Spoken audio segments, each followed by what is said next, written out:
ओम शांति। आज 16 अगस्त 2020 अव्यक्तवाणी है। रिवाइज 7 मार्च 1986। पढ़ाई की चारों सब्जेक्ट का यथार्थ यादगार महाशिवरात्रि। आज ज्ञानदाता, भाग्य विधाता, सर्व शक्तियों के वरदाता, सर्व खजानों से भरपूर करने वाले भोलानाथ बाप अपने अति स्नेही सदा सहयोगी समीप बच्चों से मिलने के लिए आए हैं। यह मिलन ही सदा काल का उत्सव मनाने का यादगार बन जाता है। जो भी भिन्न भिन्न नामों से समय प्रति समय उत्सव मनाते हैं, वह सभी इस समय बाप और बच्चों के मधुर मिलन, उत्साह भरा मिलन भविष्य के लिए उत्सव के रूप में बन जाता है।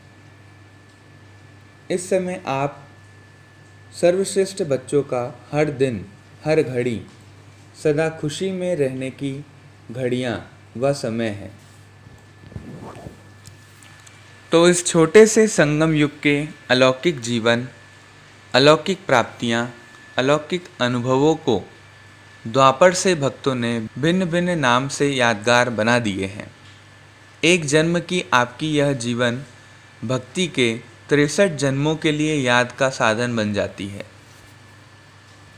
इतनी महान आत्माएं हो, इस समय की सबसे वंडरफुल बात यही देख रहे हो, जो प्रैक्टिकल भी मना रहे हो और निमित्त उस यादगार को भी मना रहे हो। चैतन्य भी हो और चित्र भी साथ साथ है। 5000 वर्ष पहले हर एक ने क्या क्या प्राप्त किया, क्या बने, कैसे बने, यह 5000 वर्ष का पूरा अपना यादगार चित्र और जन्मपत्री सभी स्पष्ट रूप में जान गए हो, सुन रहे हो और देख देख हर्षित हो रहे हो कि यह हमारा ही गायन पूजन हमारे जीवन की कथाएं वर्णन कर रहे हैं। ओरिजिनल आपका चित्र तो बना नहीं सकते, इसलिए भावनापूर्वक जो भी टच हुआ वह चित्र बना दिए हैं। तो प्रैक्टिकल शिव जयंती तो रोज़ मनाते ही हो, क्योंकि संगम युग है ही अवतरण का युग, श्रेष्ठ कर्तव्य, श्रेष्ठ चरित्र करने का युग। लेकिन बेहद युग के बीच में यह यादगार दिन भी मना रहे हो। आप सबका मनाना है मिलन मनाना, और उन्हों का मनाना है आह्वान करना। उन्हों का है पुकारना और आपका है पा लेना। वह कहेंगे आओ और आप कहेंगे आ गए, मिल गए। यादगार और प्रैक्टिकल में कितना रात दिन का अंतर है। वास्तव में यह दिन भोलानाथ बाप का दिन है। भोलानाथ अर्थात बिना हिसाब के अनगिनत देने वाला। वैसे जितना और उतने का हिसाब होता है, जो करेगा वह पाएगा, उतना ही पाएगा, यह हिसाब है। लेकिन भोलानाथ क्यों कहते हैं? क्योंकि इस समय देने में जितने और उतने का हिसाब नहीं रखता। एक का पदम गुणा हिसाब है, तो अनगिनत हो गया ना। कहाँ एक, कहाँ पदम। पदम भी लास्ट शब्द है, इसलिए पदम कहते हैं। अनगिनत देने वाले भोले भंडारी का दिन यादगार रूप में मनाते हैं।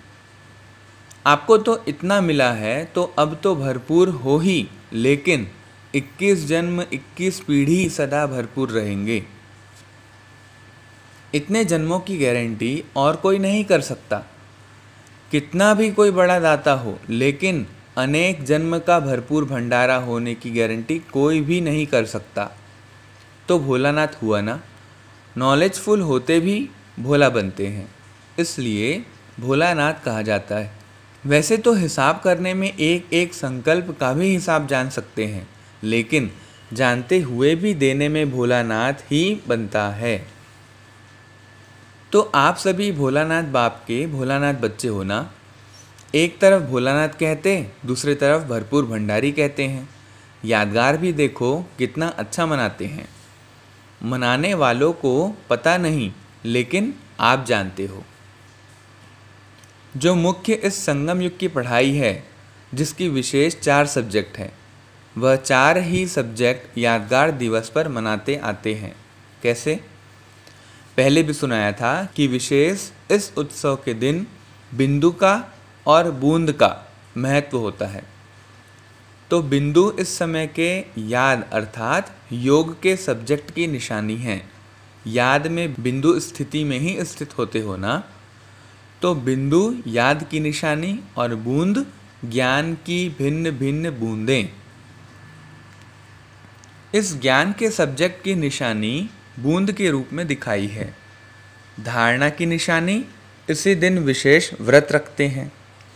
तो व्रत धारण करना, धारणा में भी आप दृढ़ संकल्प करते हो, तो व्रत रखते हो कि ऐसा सहनशील व अंतर्मुख अवश्य बन के ही दिखाएंगे। तो यह व्रत धारण करते हो ना, यह व्रत धारणा की निशानी है और सेवा की निशानी है जागरण। सेवा करते ही हो, किसको जगाने के लिए? अज्ञान नींद से जगाना, जागरण कराना, जागृति दिलाना, यही आपकी सेवा है। तो यह जागरण सेवा की निशानी है। तो 4 ही सब्जेक्ट आ गई ना, लेकिन सिर्फ रूप देखा उन्होंने स्थूल रूप में बदल दी है। फिर भी भक्त भावना वाले होते हैं और सदा ही सच्चे भक्तों की यह निशानी होगी कि जो संकल्प करेंगे उसमें दृढ़ रहेंगे। इसलिए भक्तों से भी बाप का स्नेह है। फिर भी आपके यादगार को द्वापर से परंपरा तो चला रहे हैं और विशेष इस दिन जैसे आप लोग यहाँ संगम युग पर बार बार समर्पण समारोह मनाते हो, अलग अलग भी मनाते हो, ऐसे ही आपके इस फंक्शन का भी यादगार वह स्वयं को समर्पण नहीं करते लेकिन बकरे को करते हैं, बलि चढ़ा देते हैं। वैसे तो बाप दादा भी हंसी में कहते हैं कि मैंपन का समर्पण हो, तब समर्पण अर्थात संपूर्ण बनो, बाप समान बनो। जैसे ब्रह्मा बाप ने पहला कदम क्या उठाया? मैं और मेरापन का समर्पण समारोह माना। किसी भी बात में मैं के बजाय सदा नेचुरल भाषा में, साधारण भाषा में भी बाप शब्द ही सुना, मैं शब्द नहीं। बाबा करा रहा है, मैं करा रहा हूँ नहीं। बाबा चला रहा है, मैं कहता हूँ नहीं, बाबा कहता है। हद के कोई भी व्यक्ति या वैभव से लगाव, यह मेरापन है। तो मेरेपन को और मैंपन को समर्पण करना, इसको ही कहते हैं बलि चढ़ना। बलि चढ़ना अर्थात महाबली बनना। तो यह समर्पण होने की निशानी है। तो बाप दादा भक्तों को एक बात की आफरीन देते हैं, किसी भी रूप से भारत में व हर देश में उत्सव की लहर फैलाने के लिए उत्सव मनाए तो अच्छे हैं ना, चाहे 2 दिन के लिए हो या 1 दिन के लिए हो, लेकिन उत्साह की लहर तो फैल जाती है ना, इसलिए उत्सव कहते हैं। फिर भी अल्पकाल के लिए विशेष रूप से बाप के तरफ मेजॉरिटी का अटेंशन तो जाता है ना। तो इस विशेष दिन पर क्या विशेष करेंगे? जैसे भक्ति में कोई सदाकाल के लिए व्रत लेता है और कोई में हिम्मत नहीं होती है, तो 1 मास के लिए, 1 दिन के लिए या थोड़ा समय के लिए लेते हैं, फिर वह व्रत छोड़ देते हैं। आप तो ऐसे नहीं करते हो ना। मधुवन में तो धरनी पर पाँव नहीं है, और फिर जब विदेश में जाएंगे तो धरनी पर आएंगे या ऊपर ही रहेंगे? सदा ऊपर से नीचे आकर कर्म करेंगे या नीचे रहकर कर्म करेंगे? ऊपर रहना अर्थात ऊपर की स्थिति में रहना। ऊपर कोई छत पर नहीं लटकना है। ऊंची स्थिति में स्थित हो कोई भी साधारण कर्म करना अर्थात नीचे आना। लेकिन साधारण कर्म करते भी स्थिति ऊपर अर्थात ऊंची हो, जैसे बाप भी साधारण तन लेता है ना, कर्म तो साधारण ही करेंगे ना। जैसे आप लोग बोलेंगे वैसे ही बोलेंगे, वैसे ही चलेंगे। तो कर्म साधारण है, तन ही साधारण है, लेकिन साधारण कर्म करते भी स्थिति ऊंची रहती है। ऐसे आपकी भी स्थिति सदा ऊंची हो। जैसे इस दिन को अवतरण का दिन कहते हो ना, तो रोज अमृत वेले ऐसे ही सोचो कि निद्रा से नहीं, शांति धाम से कर्म करने के लिए अवतरित हुए हैं, और रात को कर्म करके शांति धाम में चले जाओ। तो अवतार अवतरित होते ही हैं श्रेष्ठ कर्म करने के लिए। उनको जन्म नहीं कहते हैं, अवतरण कहते हैं। ऊपर की स्थिति से नीचे आते हैं, यह है अवतरण। तो ऐसी स्थिति में रहकर कर्म करने से साधारण कर्म भी अलौकिक कर्म में बदल जाते हैं। जैसे दूसरे लोग भी भोजन खाते हैं और आप कहते हो ब्रह्मा भोजन खाते हैं, फर्क हो गया ना। चलते हो लेकिन आप फरिश्ते की चाल चलते, डबल लाइट स्थिति में चलते, तो अलौकिक चाल अलौकिक कर्म हो गया। तो सिर्फ आज का दिन अवतरण का दिन नहीं, लेकिन संगम युग ही अवतरण दिवस है। आज के दिन आप लोग बाप दादा को मुबारक देते हो, लेकिन बाप दादा कहते हैं पहले आप। अगर बच्चे नहीं होते तो बाप कौन कहता? बच्चे ही बाप को बाप कहते हैं, इसलिए पहले बच्चों को मुबारक। आप सब बर्थडे का गीत गाते हो ना, हैप्पी बर्थडे टू यू। बाप दादा भी कहते हैं happy birthday to you. Birthday की मुबारक तो बच्चों ने बाप को दी, बाप ने बच्चों को दी, और मुबारक से ही पल रहे हो। आप सबकी पालना ही क्या है? बाप की, परिवार की बधाइयों से ही पल रहे हो। बधाइयों से ही नाचते गाते पलते उड़ते जा रहे हो। यह पालना भी वंडरफुल है। एक दो को हर घड़ी क्या देते हो? बधाइयाँ हैं, और यही पालना की विधि है। कोई कैसा भी है वह तो बाप दादा भी जानते हैं, आप भी जानते हो कि नंबरवार तो होंगे ही। अगर नंबरवार नहीं बनते फिर तो सतयुग में कम से कम 1.5 लाख तख्त बनाने पड़े, इसलिए नंबरवार तो होने ही हैं। तो नंबरवार होना है, लेकिन कभी कोई को अगर आप समझते हैं कि यह रॉन्ग है, यह अच्छा काम नहीं कर रहा है, तो रॉन्ग को राइट करने की विधि या यथार्थ कर्म करने वाले को यथार्थ कर्म सिखाने की विधि, कभी भी उसको सीधा नहीं कहो कि तुम तो रॉन्ग हो। यह कहने से वह कभी नहीं बदलेगा। जैसे आग बुझाने के लिए आग नहीं जलाती है, आग नहीं जलाई जाती है, उसको ठंडा पानी डाला जाता है। इसलिए कभी भी उसको पहले ही कहा कि तुम रॉन्ग हो, तुम रॉन्ग हो, तो वह और ही दिल शिकस्त हो जाएगा। पहले उसको अच्छा अच्छा कह करके थमाओ तो सही, पहले पानी तो डालो, फिर उसको सुनाओ कि आग क्यों लगी। पहले यह नहीं कहो कि तुम ऐसे हो, तुमने यह किया यह किया। पहले ठंडा पानी डालो, पीछे वह भी महसूस करेगा कि हाँ, आग लगने का कारण क्या है और आग बुझाने का साधन क्या है। अगर बुरे को बुरा कह देते तो आग में तेल डालते हो। इसलिए बहुत अच्छा कह करके पीछे उसको कोई भी बात दो तो उसमें सुनने की, धारण करने की हिम्मत आ जाती है। इसलिए सुना रहे थे कि बहुत अच्छा यही बधाइयाँ हैं। जैसे बाप दादा भी कभी किसी को डायरेक्ट रॉन्ग नहीं कहेंगे, मुरली में सुना देगा राइट क्या है रॉन्ग क्या है। लेकिन अगर कोई सीधा आकर पूछेगा भी कि मैं रॉन्ग हूँ, तो कहेंगे नहीं, तुम तो बहुत राइट हो, क्योंकि उसमें उस समय हिम्मत नहीं होती है। जैसे पेशेंट जा भी रहा होता है, आखिरी सांस होता है, तो भी डॉक्टर से अगर पूछेगा कि मैं जा रहा हूँ, तो कभी नहीं कहेगा हाँ जा रहे हो, क्योंकि उस टाइम हिम्मत नहीं होती। किसकी दिल कमज़ोर हो और आप अगर उसको ऐसी बात कह दो, वह तो हार्ट फेल हो ही जाएगा, अर्थात पुरुषार्थ में परिवर्तन करने की शक्ति नहीं आएगी। तो संगम युग है ही बधाइयों से वृद्धि को पाने का युग। यह बधाइयाँ ही श्रेष्ठ पालना है। इसलिए आपके इस बधाइयों की पालना का यादगार जब भी कोई देवी देवता का दिन मनाते हैं तो उसको बड़ा दिन कह देते हैं। दीपमाला होगी, शिवरात्रि होगी तो कहेंगे आज बड़ा दिन है।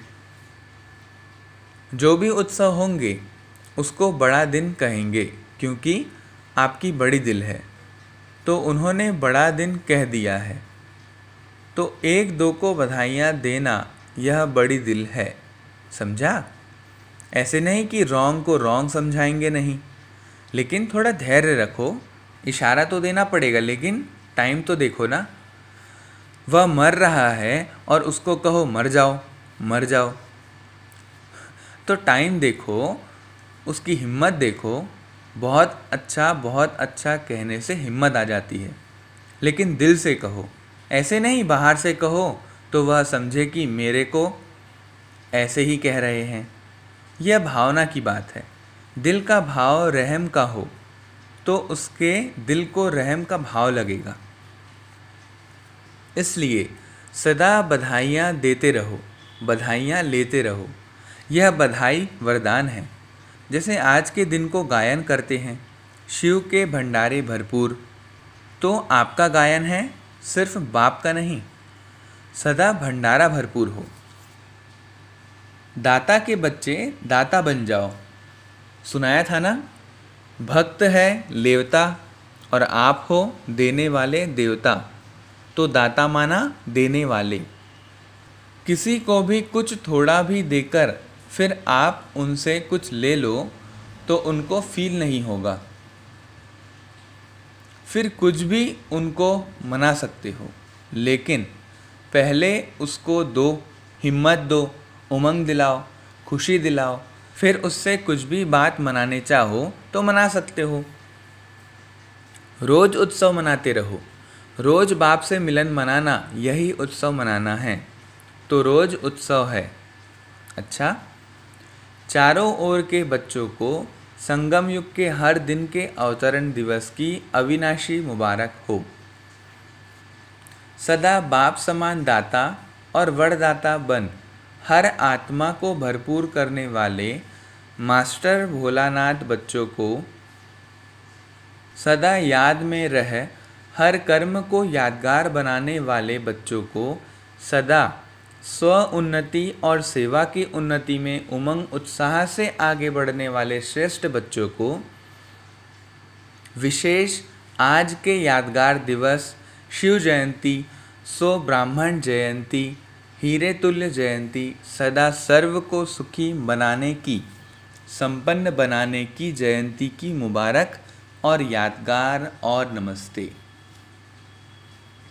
वरदान: हर शक्ति को ऑर्डर प्रमाण चलाने वाले मास्टर रचयिता भव। कर्म शुरू करने से पहले जैसा कर्म वैसी शक्ति का आह्वान करो। मालिक बनकर ऑर्डर करो, क्योंकि यह सर्व शक्तियाँ आपकी पूजा समान हैं। आपकी भुजाएं आपके ऑर्डर के बिना कुछ नहीं कर सकती। ऑर्डर करो, सहन शक्ति कार्य सफल करो, तो देखो सफलता हुई पड़ी है। लेकिन ऑर्डर करने के बजाय डरते हो, कर सकेंगे व नहीं कर सकेंगे, इस प्रकार का डर है तो ऑर्डर चल नहीं सकता। इसलिए मास्टर रचयिता बन हर शक्ति को ऑर्डर प्रमाण चलाने के लिए निर्भय बनो। स्लोगन: सहारे दाता बाप को प्रत्यक्ष कर सबको किनारे लगाओ। सूचना: आज मास का तीसरा रविवार है। सभी राज्यों की तपस्वी भाई बहनें सायं 6:30 से 7:30 बजे तक विशेष योग अभ्यास के समय अपने पूर्वजपन के स्वमान में स्थित हो कल्प वृक्ष की जड़ों में बैठ पूरे वृक्ष को शक्तिशाली योग का दान देते हुए अपनी वंशावली की दिव्य पालना करें। ओम शांति।